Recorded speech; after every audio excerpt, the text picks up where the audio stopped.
welcome to everybody to what is going to be the fourth and the final day of this guide. It is, after all, just a very simple one that just kind of explains the core concepts of the game and all that. As I said yesterday, I am likely to make a more probably in-depth one, honestly, of various things. But when it comes to new players, you don't need to know all about the in-depth immediately. That's something you should always, in my opinion, learn after probably a few matches of any good game, that is. But if you guys do have any questions in the comments, I am willing to answer them.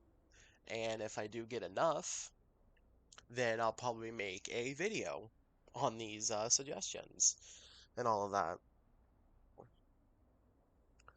Or on your questions, that is, to answer them, of course. So, let's get into the final day for this guide and all that. So, we've captured another land.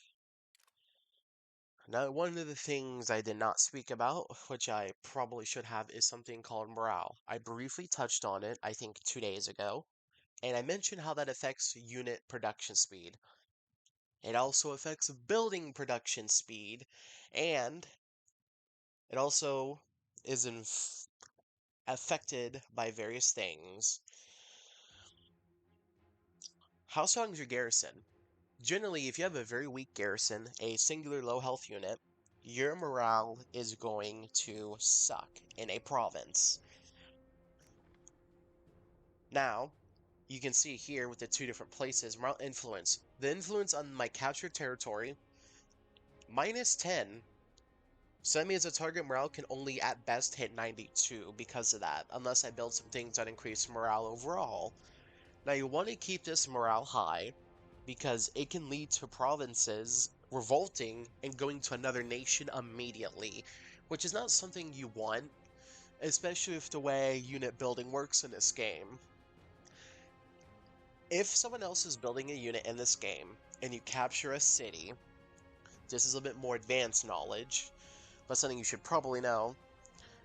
If someone is building a unit in another city and you don't have the research, you can still continue building the unit and take it for yourself. Now, that just means you can only have that one unit copy because you don't actually have the research to build more, but you can resume production of a unit in progress if you capture a city, or if it naturally revolts to you. So, that can be improved by having units on cities because it reduces the chance of a rebellion. Generally, it will completely knock it out of the water. You can also, well, try to capture lands close to your capital because the farther out you go, as you can see here, depending how many days it takes to get to the capital, your morale influence also sucks. Which is just a natural thing of the game. Espionage. We talked about this yesterday. So let's see. This is right here, everything my spy has gathered. Nothing about the stock market. Doesn't say like anything about Sacramento, but does tell me how much of each resource he has. Now this is good knowledge if I wanted to go to war with him, because then I could likely target, he has good resources all around, I'll give him that, but rare materials are the lowest one. Now those aren't a vital resource. A vital resource are these top four and the money. Generally, food, steel, and oil and energy are the vital resources you need to keep an army pumping. Rare materials are used in some units. I know someone's going to say it. Those are way more advanced units that generally take days to build instead of hours. So don't worry about those units, guys, trust me, because that's a very niche group of units that actually require rare materials to keep pumping. Even though they're super strong, there's also quests in this game, which is basically, hey, go to that province and capture it to get these resources.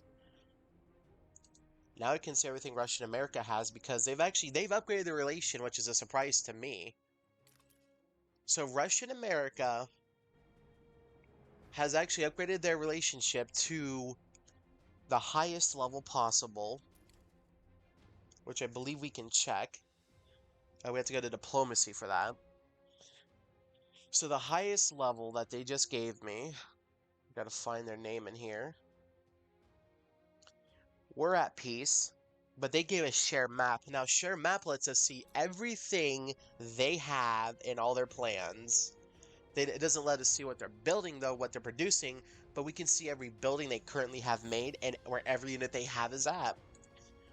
So hey, that's nice. You can also get that from AI. That's something I didn't know until just now, after all. But as you can see here, espionage, great. We can see Sacramento is the capital, and that's the only building he has. Now you can still click on other buildings and it'll tell you the general information. But it looks like the guy in the south actually left. Now I say that because there's no name under him, so now it's officially controlled by an AI due to that. Not too worrisome, but as you see in the other places, there's now unknown buildings which you can only get by spying them or having units basically right on top of the area. So, now the final thing to speak on, the factions. The three factions, you've heard me briefly mention the first and second day. Someone in the comments on I believe the first day actually did mention what each of these guys are good for, what time in the game. So one's good for early game, the other's good for mid game, and the last one's good for late game. Now this of course depends on everything you want, but what you basically need to know is that for each of these people, they have two faction traits right here, which is a global change. This affects every single unit they own. So for nobles, it's movement speed and view range. Capitalist, research cost, and abilities, I believe cooldown on costs. I think that could also just mean that it takes longer for them to actually fight off. And for communist, less time to upkeep and produce units. And then you got unit change. Each place changes the conquer, combat, support, air, and naval units in their own way. So for capitalists, it's just generally giving them a small percentage buff to a stat. For nobles, it's damage buffs, whether it be defensive or offensive, but hit points and production. And for communists, movement speed, damage, and costs. So yeah. And then you got their enhanced units. Now, what this means is that these units will have, right here, as you can see, something about them will be buffed because of that faction. So nobles, you can see it's a flying vehicle and a ground vehicle. For the capitalists, it's two quote-unquote ground vehicles. Harpies can technically go into the air. And for communists, it's commandos and the Titan. So just keep in mind that depending on your faction, you might want to lean into the faction traits, which happen automatically. But mostly the unit changes. But I think there is nothing else left to cover, guys. Again, it is a very simple guide. I know there's going to be someone in the comments. The guy knows who he is, and I want to thank him for literally just always dropping these big, knowledgeable comments on almost every Iron Order video I make, whether it be tips, tricks, or guides.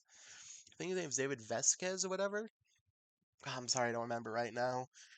But yeah, if you guys have any questions, and there's enough of them, I will make another video addressing those questions. But for now, there's nothing else to speak on in this guide. I mean, there's always things I could talk about. That's one thing, keep in mind. I could always talk about things. I want to keep this simple for all you new players out there. Now, it could make a more advanced guide if you guys want. That's fine. Now, by the time you're watching this, I usually don't do this plug, and I think I still have it in the description. I'm streaming again now. So around the time this comes out, this video that you're seeing, I am likely streaming on Twitch under my channel name, Iced RF Rockets. But until then, I do stream on console.